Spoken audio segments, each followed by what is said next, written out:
Hello everyone, welcome to Vyas IAS. So this is your next lecture of chapter 3 of Nitin Singhania. ठीक है, it's economic growth versus economic development. Usually इससे एक दो question आ जाते हैं, ठीक है, बट ये टॉपिक बहुत इंपॉर्टेंट है क्योंकि मेंस में भी आंसर राइटिंग में कहीं ना कहीं हम इसको यूज़ कर लेते हैं. इकोनॉमिक वाला जो सेक्शन हमारा GS3 है, उसके अलावा भी बहुत जगह हम इसको यूज़ कर सकते हैं. तो इस वजह से ये थोड़ा सा चैप्टर भी इंपॉर्टेंट है. बहुत ही छोटा चैप्टर है, इसमें कुछ इंडेक्सेस वगैरह हम पढ़ेंगे, जैसे हमारा human development index, gender inequality index, gender development index भी हम देखेंगे, OECD बेटर लाइफ इंडेक्स देखेंगे, physical quality of life index जो कि क्वेश्चन भी आया हुआ है. तो ये सारी चीज़ें देखेंगे, बहुत अच्छा चैप्टर रहेगा. ठीक है, so without wasting any time let's start with the chapter. So पहले हम स्टार्ट करते हैं कि व्हाट इज़ इकोनॉमिक ग्रोथ. ठीक है, एक एक दोनों कॉन्सेप्ट को समझेंगे. इकोनॉमिक ग्रोथ क्या होता है और इकोनॉमिक डेवलपमेंट क्या होता है.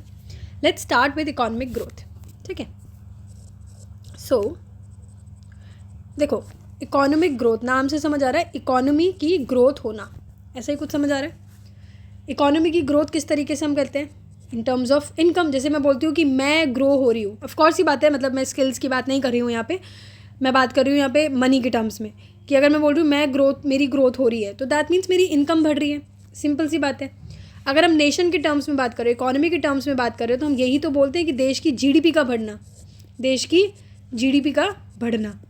तो यही होता है जब हम कह सकते हैं कि कहीं ना कहीं देश की GDP अगर बढ़ रही है पिछले साल के कंपैरेटिवली, इस साल अगर देश की GDP बढ़ी है, दैट मीन्स इकोनॉमी ग्रो हो रही है. So this is what economic growth is. नाम से समझ जाओ. It measures the change, it measures the change in output, okay, और इवन GDP जिसको हम बोलते हैं, over a period of time. That means it's a flow concept, right, over a period of time.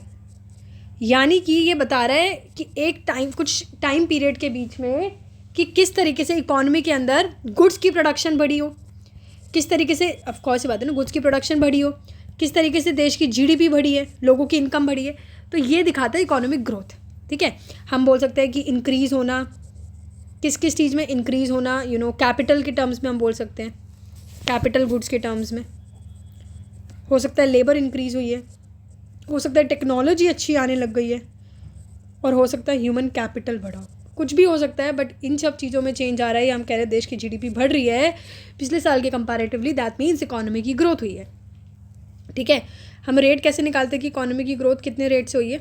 Economic growth rate, ये भी इसी तरीके से निकलेगी. कैसे निकलेगी कि चेंज इन GDP में कितना चेंज आया है. जैसे मैं बोलती हूँ फॉर एग्जांपल कि मेरी पिछले साल की इनकम 1 लाख थी, लेट्स से, इस साल मेरी इनकम 2 लाख हो गई, तो ऑफकोर्स ये बात है मेरी ग्रोथ तो हुई है. अब कितने % से हुई वो कैसे पता लगेगा कि कितने का चेंज आया है. 1 लाख का, तो 1 लाख, सो 1 लाख का यानी कि हमारी इनकम में चेंज आया. पिछले साल की GDP हमारी थी 1 लाख, ठीक है, इंटू 100, दैट मीन्स मेरी इनकम 100% बढ़ी है, राइट. तो ये होता है इकोनॉमिक ग्रोथ, मतलब कि कितनी ग्रोथ हुई है. तो यहाँ पे भी हम यही करेंगे कि GDP में कितना चेंज आया divided by last years GDP into 100. अब एग्जाम्पल के लिए बहुत ही हाइपोथेटिकल एग्जाम्पल ले रही हूँ, ठीक है, कि मान लेते हैं GDP का लेट्स से पिछले साल से इस साल 2 लाख का चेंज है. देखो इतना तो नहीं आएगा, खैर बहुत बड़े टर्म्स में आएगा. और मान लेते हैं लास्ट ईयर की GDP थी लेट्स से 50,000 ले लेते हैं एक बार के लिए, थोड़ा कैलकुलेशन आसान हो जाएगी ना. ठीक है, तो हमें बताना है कि कितनी रेट से GDP चेंज हो रही है. सिंपल सी कैलकुलेशन है, राइट, यानी कि 400% से GDP में चेंज आया है. तो ये हमें बताता है इकोनॉमिक ग्रोथ रेट. समझ आ गई बात. आई होप आपको ये चीज़ समझ आ गई होगी. अब इकोनॉमिक ग्रोथ समझ आ गया. नेक्स्ट चीज़ पढ़ते हैं so sorry about it. Next चीज़ पढ़ते हैं इकोनॉमिक डेवलपमेंट. ठीक है, so next is economic development. अब समझते हैं इकोनॉमिक डेवलपमेंट क्या है. देखो अब यार, इकोनॉमिक ग्रोथ तो समझ आया कि इकोनॉमी की ग्रोथ, अब इकोनॉमिक डेवलपमेंट भी यही लगता है कि इकोनॉमी की डेवलपमेंट होना. बट फिर दोनों में फ़र्क क्या है. देखो दोनों में बहुत फ़र्क है. इकोनॉमिक ग्रोथ में जो हम बात करते हैं वो जनरली हम बात करते हैं GDP के टर्म्स में या आउटपुट के टर्म्स में. ठीक है, बट जब हम इकोनॉमिक डेवलपमेंट पढ़ते हैं ना, तो हम सिर्फ जीडीपी के टर्म्स में बात नहीं करते, बट और भी जो फैक्टर्स होते हैं, सोशल फैक्टर्स हो गए हमारे, जैसे हम लोग बोल ले पॉवर्टी की बात कर ले, ठीक है, जेंडर इक्विटी की बात कर ले, इनकम इक्वालिटी की बात करना है ही वो तो खैर, हेल्थ की बात कर ले, मतलब मल्टी डायमेंशनली जब हम और सारे फैक्टर्स को भी इंक्लूड कर लेते हैं तो हम बोलते हैं कि इकोनॉमिक डेवलपमेंट हो रही है। एंड ऑफ कोर्स जीडीपी की तो बात होएगी। उसके अलावा बाकी के जो फैक्टर्स है उसमें हम बोल देते हैं कि दैट इट इज़ अ, मतलब इकोनॉमिक डेवलपमेंट उसको हम बोल देते हैं, जिसमें सारे तरीके से हम बोल रहे हैं कि इकोनॉमी की डेवलपमेंट हो रही है, not in terms of GDP but in terms of every other factors. So this is what economic development is. So economic development is a broader concept, clear? So let's just see the definition of this. Economic development is it's a broader concept and it deals with other socio-economic indicators. It deals with other socio-economic indicators. What are the socio-economic indicators? You can directly write that. These are like poverty, unemployment, gender equity, income equality, health, and even education. And along with the GDP, increase in GDP, that is economic growth. Got it? So that means अगर हम बात करें कि यार दोनों में फ़र्क क्या है, मतलब अब ये तो समझ आ गया होगा, एक बार आपको देखने से तो समझ आ गया कि फ़र्क क्या है। डिफरेंस की अगर हम बात करें ना कि इकोनॉमिक ग्रोथ कौन कौन से फैक्टर्स पे डिपेंड करता है, इकोनॉमिक आप कह लीजिए डेवलपमेंट कौन कौन से फैक्टर्स में डिपेंड करता है, तो देखो यार इकोनॉमिक ग्रोथ हमने जो पढ़ा, कहीं ना कहीं आप देखो ये जीडीपी की बात कर रहा है कि जीडीपी में कितना चेंज आ रहा है। दैट मीन्स कहीं ना कहीं क्वांटिटी की बात कर रहा है। So it's a quantitative changes. It signifies and it only signifies what? It only signifies what? The quantitative change. Quantitative change हमें दिखा रहा है, ठीक है। But if I talk about the economic development, ये क्वांटिटेटिव तो दिखा ही रहा है, बट साथ में कुछ ऐसे इंडिकेटर्स भी जो क्वालिटी के टर्म्स में बात कर रहे हैं, which reflects the improvements in quantity as well as quality of the wellbeing. That means it's a quantitative as well as qualitative concept, okay. Quantitative and as well as qualitative concept, clear? आगे हम बात करें कि economic growth की, अगर हम बात करें कि कब मेजर करते हैं, देखो इकोनॉमिक ग्रोथ हम जनरली देख रही है, कोई भी इकोनॉमी देख रही है कि हमारे देश की जीडीपी कितनी बढ़ रही है, चेंज हो रही है, तो कहीं ना कहीं एक ये शॉर्टर पीरियड के लिए ज़रूरी है कि इकोनॉमी की ग्रोथ होए। बट अगर हम लंबे समय की बात करें, देखिए शॉर्टर पीरियड से मेरा मतलब है, फॉर एग्जाम्पल मैं किसी इकोनॉमी के लिए बोल रही हूँ कि यार 2 साल से क्या इंडिया की ग्रोथ हो रही है या नहीं हो रही, तो हम देख लेंगे जीडीपी बढ़ रही है नहीं बढ़ रही। बट अगर मैं बात करूँ क्या 20 साल से इंडिया की इकोनॉमी डेवलप हुई है या नहीं हुई है, दैट मीन्स डेवलप हम जब बात करें सिर्फ जीडीपी से नहीं देखते, बाकी सारे फैक्टर्स को भी हम कंपेयर करते हैं। We also compare about the other factors की जीडीपी तो ठीक है 2 साल में भी बढ़ी रही थी, बट बात आती है कि इकोनॉमी डेवलपमेंट फेज में आ रही है या नहीं आ रही, जैसे बाकी इकोनॉमीज़ है, ठीक है, यूएस वगैरह हो गई। तो उस टर्म्स में जब हम बात करते हैं तो यानी कि इकोनॉमिक ग्रोथ एक शॉर्ट टर्म है, जो शॉर्ट टर्म में मेजर की जाती है कुछ सर्टेन पीरियड के लिए। बट वहीं हम इकोनॉमिक डेवलपमेंट की बात करें तो ये एक कंटिन्यूस प्रोसेस है जो कि हम लॉन्ग टर्म के लिए मेजर करते हैं, ठीक है। I hope this is clear, ठीक है। अब इकोनॉमिक डेवलपमेंट के कुछ मेजर्स तो ऐसे हैं जिसको हम क्वांटिफाई नहीं कर सकते हैं, जिसको हम बता नहीं सकते यार कैसे हैं या कितने हैं। जीडीपी को तो आप लोग क्वांटिफाई कर सकते हो, बट कुछ फैक्टर्स आज भी ऐसे हैं जिसको हम क्वांटिफाई नहीं कर सकते। बात कर लेते हैं कैसे कौन कौन से फैक्टर्स हैं, ठीक है। Factors that influence economic development. देखो इकोनॉमिक डेवलपमेंट कौन कौन से फैक्टर्स की वजह से चेंज होता है या इन्फ्लुएंस होता है, उसके 2 फैक्टर्स हैं, मतलब 2 ब्रॉड कैटेगरी है। कौन कौन सी 2 ब्रॉड कैटेगरी हैं? जस्ट अ सेकेंड, या 2 ब्रॉड कैटेगरी हमारे पास है। पहला होता है इकोनॉमिक फैक्टर्स, ठीक है, और दूसरा हमारे पास होता है नॉन इकोनॉमिक फैक्टर्स। पहला हमने देखा इकोनॉमिक फैक्टर्स, दूसरा हमने देखा नॉन इकोनॉमिक फैक्टर्स। सिंपल सी बात है। अब होते क्या है, इकोनॉमिक फैक्टर्स क्या है, नॉन इकोनॉमिक फैक्टर्स क्या है। देखो इकोनॉमिक फैक्टर्स होते हैं जैसे कि इकोनॉमिक्स के टर्म्स में आप बात कर लो, इकोनॉमी के टर्म्स में बात कर लो, जैसे कि हमारे आसपास रिसोर्सेज है उसको तो हम मेजर कर सकते हैं, जो भी नेचुरल रिसोर्सेज हैं, आयरन और कोल, ठीक है, कोई भी हमारे मिनरल्स हैं, उन सबको हम मेजर कर सकते हैं। नेचुरल रिसोर्सेज की बात हो गई। इवन इकोनॉमी के अंदर कितना कैपिटल इंक्रीज हो रहा है, कितना कैपिटल में चेंज आ रहा है, that you can also measure, right. Agriculture में कितना आउटपुट एक्सेस हो रहा है वो भी हम मेजर कर सकते हैं। तो ये सारे इकोनॉमिक फैक्टर्स है। क्यों? क्योंकि हम इनको मोनेटाइज कर सकते हैं, मतलब मनी टर्म्स में देख सकते हैं। ठीक है, स्ट्रक्चरल चेंजेस कितने आए हैं ये भी हम बता सकते हैं, स्ट्रक्चरल चेंजेस। ठीक है, एफिशिएंट फाइनेंशियल सिस्टम, तो ये सारी चीज़ें इकोनॉमिक फैक्टर्स के अंदर आती है। ठीक है, बट वहीं हम बात करें if we talk about the non economic factors, तो वो कौन कौन से हैं? Human capital, that you can't quantify एक तरीके से, मतलब आप कह लीजिए नॉन इकोनॉमिक फैक्टर्स के अंदर आता है। एजुकेशन, ठीक है, क्योंकि एजुकेशन भी अगर इंक्रीज़ भी हो रही है तो कितनी इंक्रीज़ हो रही है, कैसे है, क्या है, टेक्नोलॉजी, स्किल्स, ये चीज़ें हम क्वान्टिफाई नहीं कर सकते। ठीक है, स्किल डेवलपमेंट, थोड़ा कचरा हो गया राइटिंग में बट ठीक है। Then we have effective law and order system, इसको मेजर थोड़ी कर सकते, उसको बता थोड़ी सकते, इकोनॉमिक फैक्टर थोड़ी है। ठीक है, and last is ethical and social values, ethical and social values, ये फैक्टर्स याद कर लो, क्वेश्चन आ जाते हैं कई बार कि इकोनॉमिक फैक्टर्स कौन कौन से हैं जो इकोनॉमिक डेवलपमेंट को इफेक्ट करता है और कौन कौन से नॉन इकोनॉमिक फैक्टर्स है जो इकोनॉमिक डेवलपमेंट को इफेक्ट करता है। समझ आ गई बात? डिफरेंस हमें समझ आ गया होगा।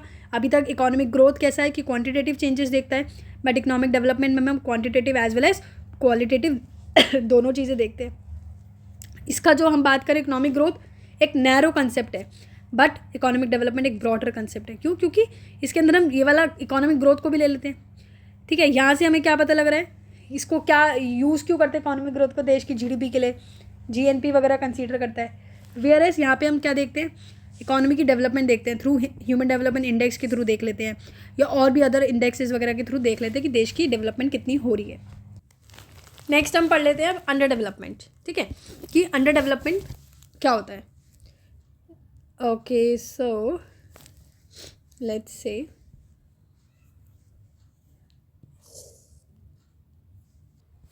अंडर डेवलपमेंट,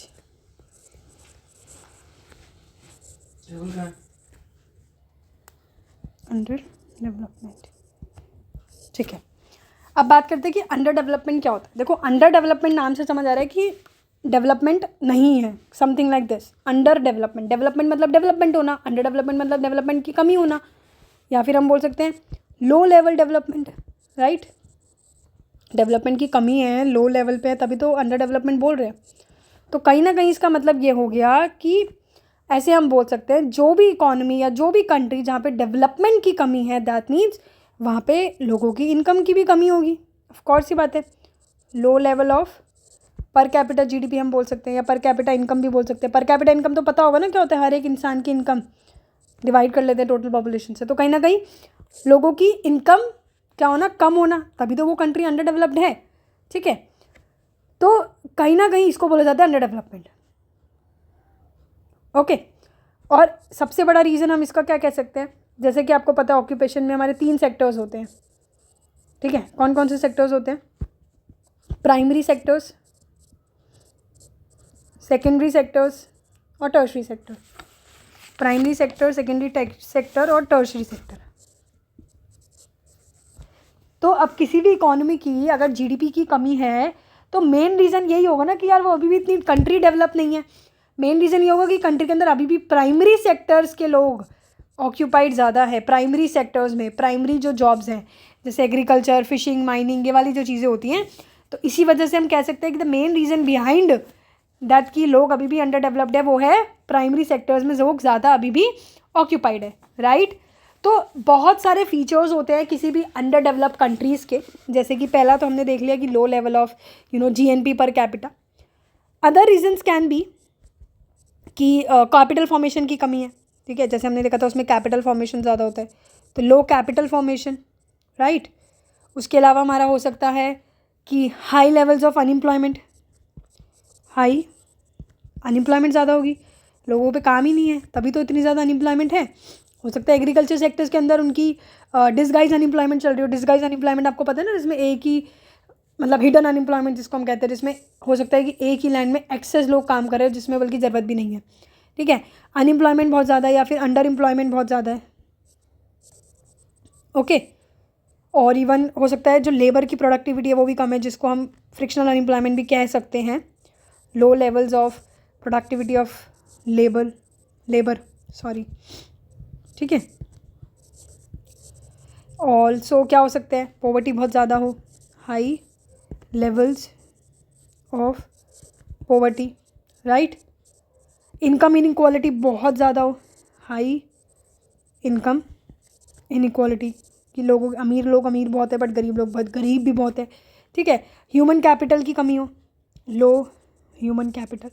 तो ये सारे रीजंस हैं जो एक कंट्री को या किसी भी इकॉनमी को अंडर डेवलप्ड बनाती है, ठीक है। समझ आ गई बात। अब इसी से रिलेटेड ना हमारा एक इंडेक्स आया था, शायद आप में से बहुत लोगों को पता भी हो। वो इंडेक्स का नाम था कॉम्पोजिट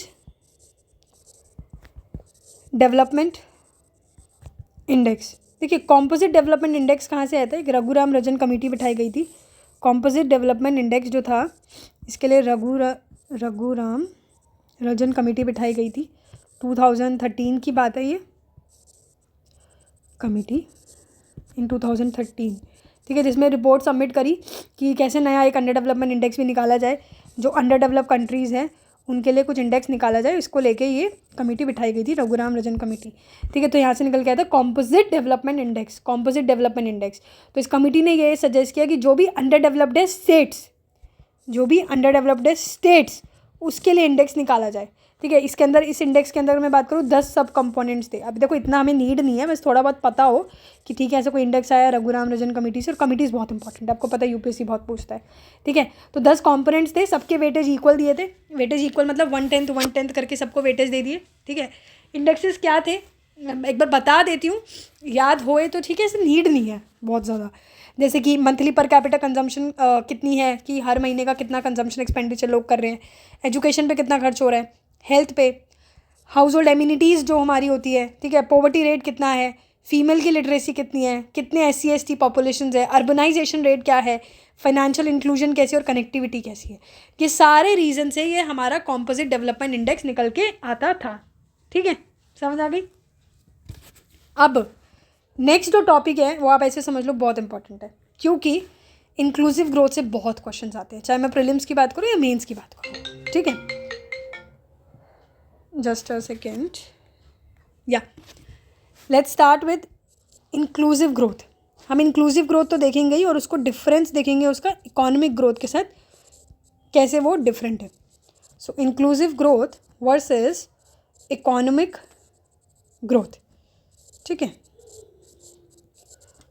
ये हो गया हमारा नेक्स्ट हेडिंग। देखो यार इंक्लूसिव ग्रोथ कहीं ना कहीं, अगर मैं बोलूँ इंक्लूसिव ग्रोथ क्या रिफ्लेक्ट करता है, इंक्लूसिव ग्रोथ हमारी देश की इकोनॉमिक ग्रोथ को रिफ्लेक्ट करता है, ठीक है। यानी कि मैंने ये बोला कि इट रिफ्लेक्ट्स इकोनॉमिक ग्रोथ। इसका ये मतलब है कि ये दिखाता है कि कितना बेनिफिट, क्या बेनिफिट्स एक सेक्शन ऑफ सोसाइटी ले पाती है चीज़ों से, क्या बेनिफिट्स लोगों को होता है सारे सेक्शन ऑफ सोसाइटीज़ को, कि कोई भी चीज़ हो कितना वो बेनिफिट कर रही है सबको, इर्रिस्पेक्टिव ऑफ कि उनका क्या क्लास है, क्या सेक्स है, क्या कास्ट है, क्या क्रीड है, क्या रीजन है, और या क्या रिलीजन है। तो इंक्लूसिव ग्रोथ कहीं ना कहीं आप देखोगे एक बेटर अप्रोच है as compared to economic growth, क्योंकि इकोनॉमिक ग्रोथ में तो हम सिर्फ ये देख रहे हैं GDP कितनी बढ़ रही है। अब हो सकता है यार, देखो कॉमन सेंस लगाओ कि 2 तरीके के लोग हैं, पुअर हैं और रिच हैं। अब इकोनॉमिक ग्रोथ देखते हैं कि GDP में कितना चेंज आया। मान लेते हैं एक पुअर है जिसकी इनकम 5 रुपये है, मैं हाइपोथेटिकल ले रही हूँ, एक अमीर है जिसकी इनकम 100 रुपये है। अब मान लेते हैं इसकी इनकम अभी भी 5 है बट इसकी इनकम 200 हो गई, तो रेट ऑफ चेंज जो इकोनॉमिक ग्रोथ दिखाएगा वो यही तो दिखाता है कि GDP में कितना चेंज आया। वो तो ये दिखाएगा कि यार इकोनॉमी में मस्त एकदम इंक्रीज हो गया है, बट ये तो हमने देखा ही नहीं कि यार पुअर तो अभी भी पुअर ही है ना। तो कहीं ना कहीं इंक्लूसिव ग्रोथ ये देखने की कोशिश करता है कि कितना बेनिफिट सारे सेक्शन ऑफ द सोसाइटीज़ को हो रहा है, इरिस्पेक्टिव ऑफ कि वो कौन से क्लास से हैं, क्या रिच है, पुअर है, क्या सेक्स है, क्या कास्ट है। तो इसलिए इसको बेटर अप्रोच कहा जाता है, और पॉलिसी मेकर्स भी यही टारगेट करते हैं कि इंक्लूसिव ग्रोथ देखी जाए रादर देन इकोनॉमिक ग्रोथ। समझ आ रही है बात। अब मैं बात करूँ फीचर्स क्या है इंक्लूसिव ग्रोथ के, जो कि इंपॉर्टेंट है इसलिए मैं बता रही हूँ। फीचर्स आप नोट भी कर सकते हैं, फीचर्स ऑफ इंक्लूसिव ग्रोथ, ठीक है। देखो फीचर्स की अगर हम बात करें तो पहला फीचर यही है कि इंक्लूसिव ग्रोथ का मेन जो फीचर है वो ये है कि यार जो आप कह सकते हैं वर्टिकल इनकम इनइक्वालिटीज़ है और हॉरिजॉन्टल इनकम इनइक्वालिटीज़ है। वर्टिकल और हॉरिजॉन्टल इनकम इनइक्वालिटीज़ जो है उसको इकोनॉमी के अंदर कम करना। अब अगर हम बात करें कि वर्टिकल और हॉरिजॉन्टल इनकम इनइक्वालिटीज़ क्या होता है, आप ऐसे समझ लो कि एक क्लास है, ठीक है, कोई भी क्लास ऑफ पीपल है, दूसरे क्लास ऑफ पीपल है, तीसरे क्लास ऑफ पीपल है। अगर डिफरेंट ग्रुप्स ऑफ पीपल में डिफरेंसेस है इनकम को लेके, जैसे मान लेते हैं थोड़े आप ऐसे कह लीजिए कि लेट्स से जनरल कैटेगरी के लोग हैं, देन आप मान लीजिए ओबीसी हो गए या SC ST हो गए। तो अगर ऐसे डिफरेंट इनइक्वालिटीज़ हो रही है on the basis of the income of different classes, तो हम बोलते थे ये वर्टिकल इनइक्वालिटी है, ठीक है। बट वहीं अगर हम बात करें क्लास के अंदर भी, जैसे जनरल कैटेगरी के अंदर भी लोगों के अंदर इनकम डिस्पैरिटीज़ हैं, तो उसको बोल देते हैं हॉरिजॉन्टल इनइक्वालिटी, ठीक है। तो ये इंक्लूसिव ग्रोथ का एक ऑब्जेक्टिव है या फीचर आप कह लीजिए कि कहीं ना कहीं वर्टिकल और हॉरिजॉन्टल इनइक्वालिटीज़ कम करनी है, इनकम इनइक्वालिटी। दूसरी चीज़ क्या रिड्यूस करनी है, रीजनल डिस्पैरिटीज़, रीजन वाइज जो डिस्पैरिटीज़ आई हुई है उसको भी कम करनी है, ठीक है। तीसरी चीज़ है कि जो जितने भी 3 सेक्टर्स हैं हमारी इकोनॉमी में, प्राइमरी, सेकेंडरी, टर्शरी, उन तीनों सेक्टर्स में बैलेंस ग्रोथ हो। ऐसा ना हो कि किसी इकोनॉमी में, किसी कंट्री में या किसी स्टेट में प्राइमरी सेक्टर्स में लोग ज़्यादा हैं तो बाकी जगह की कमी है, मतलब बैलेंस ग्रोथ रहे तीनों में, ठीक है। चौथी चीज़ है रिडक्शन इन पोवर्टी, पोवर्टी में कमी लाना, पोवर्टी कम करना इस तरीके से कि लोगों के जो गैप्स हैं, कि किसी के पास कोई चीज़ है और किसी के पास कोई चीज़ नहीं है, तो उनके गैप को कम करने की कोशिश करना, ठीक है। तो यानी कि अगर हम बात करें कि जो अप्रोच है इकोनॉमिक ग्रोथ की, वो फोकस किस पे करती है, जो अप्रोच है इकोनॉमिक ग्रोथ की वो फोकस करती है on the principle of equity, principle of equity, ठीक है। ये हुई बात कि जो अप्रोच है इकोनॉमिक ग्रोथ की वो किस पे फोकस करती है, प्रिंसिपल ऑफ इक्विटी, ठीक है। वहीं अगर हम बात करें कि इंक्लूसिव ग्रोथ क्या चाहता है, तो इंक्लूसिव ग्रोथ में मैंने अभी आपको बताया कि इंक्लूसिव ग्रोथ चाहता है कि पॉवर्टी बहुत तेज़ी से कम हो, बहुत तेज़ी से, they want to inclusive growth का ऑब्जेक्टिव यही है कि पॉवर्टी को कम करना है इतनी ज़्यादा तेज़ से कि उसकी इलास्टिसिटीज़, हायर इलास्टिसिटी हो पॉवर्टी रिडक्शन का। इलास्टिसिटी क्या है, आई होप आप लोगों को पता होगा कि किस रेट से कोई चीज़ चेंज हो रही है। अगर ज़्यादा, जैसे रबड़ होता है ना, रबड़ हम यूज़ करते हैं जो छोटी में भी लगाया जाता है, अगर आप उसको खींचते हैं तो वो इलास्टिक है ना, उसी को बोलते हैं इलास्टिक। तो कहीं ना कहीं किसी एक चीज़ के इम्पैक्ट होने से बहुत तेज़ी से कोई चीज़ चेंज हो रही है, दैट मीन्स हायर इलास्टिसिटी। तो इंक्लूसिव ग्रोथ लाने का यही मोटिव है कि यार बहुत तेज़ी से पॉवर्टी की कमी हुई, पॉवर्टी कम हुई, समझ आ रही बात। साथ में ही इंक्लूसिव ग्रोथ ये कोशिश करता है कि जो भी चीज़ें हो हर किसी के पास एक्सेसिबल हो, ठीक है। हर कोई चीज़ें हर किसी के पास एक्सेसिबल हो, कोई भी बेसिक इंफ्रास्ट्रक्चर हो, टॉयलेट हो, सैनिटेशन फैसिलिटीज़ हो गई, आपकी हेल्थ हो गई, हर किसी के पास एक्सेसिबल हो। क्वांटिटी के टर्म्स में नहीं बल्कि क्वालिटी के टर्म्स में भी। लोग सोचते हैं क्वांटिटी बस हॉस्पिटल्स बना दो, बट अगर क्वालिटी नहीं होगी तो लोग जाएंगे ही नहीं ना। तो क्वालिटी के साथ साथ, क्वांटिटी के साथ साथ वो क्वालिटी पे अटमोस्ट फोकस करते हैं, दैट इज़ इंक्लूसिव ग्रोथ। समझ आ रही है बात। तो इसी को हम बोलते हैं कि इंक्लूसिव ग्रोथ हो सकता है कि प्लान्ड हो सकता है कि ट्रिकल डाउन अप्रोच के बेसिस पे बेस्ड हो, या फिर हो सकता है डायरेक्टली कोई टारगेट करके कोई स्कीम्स को बनाए। मतलब कि ऐसा नहीं है इंक्लूसिव ग्रोथ कोई एकदम सोच रखा हो या कुछ, कभी भी हो सकता है कि किसी भी चीज़ को लेके आए, प्लान्ड हो भी सकता है, ट्रिकल डाउन अप्रोच भी फॉलो कर सकते हैं। तो सिंपल सी बात यह है कि इंक्लूसिव ग्रोथ ज़्यादा बेटर अप्रोच है as compared to economic growth. और वहीं हम इकोनॉमिक ग्रोथ की बात करते हैं तो इकोनॉमिक डेवलपमेंट उसके सामने एक ब्रॉडर कंसेप्ट है जो सिर्फ GDP के टर्म्स में नहीं बल्कि और भी चीज़ों पे फोकस करता है। समझ आ गई बात। अब किसी भी चीज़ के अगर कुछ फीचर्स है या कुछ आ रही है कोई चीज़, तो उसके ऑफकोर्स ही बात है कुछ चैलेंजेस भी होंगे। अब अगर हम बात करें कि यार इंक्लूसिव ग्रोथ के चैलेंजेस क्या है अचीव करने में, ऐसा तो है नहीं सारे टारगेट्स हम अचीव कर ले कि यार देश में एकदम से पॉवर्टी भी खत्म हो जाए, सब चीज़ें हो जाए। कुछ ना कुछ चैलेंजेस तो सबके साथ रहते हैं। अगर हम बात करें कि क्या चैलेंजेस है इंक्लूसिव ग्रोथ इंडेक्स या इंक्लूसिव ग्रोथ अचीव करने के लिए इंडिया में, तो देखो अभी जो रिसेंट रिपोर्ट आई थी एक global multi dimensional poverty index 2021 के अकॉर्डिंग मैं आपको बता रही हूँ, पॉवर्टी इंडेक्स 2021 रिपोर्ट के अकॉर्डिंग इंडिया की जो रैंक आई थी ना वो 66 आई थी 107 कंट्रीज़ में से, 107 कंट्रीज़ में से, ठीक है।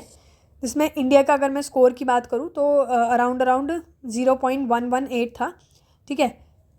0.118 था MPI score, multi dimensional poverty index.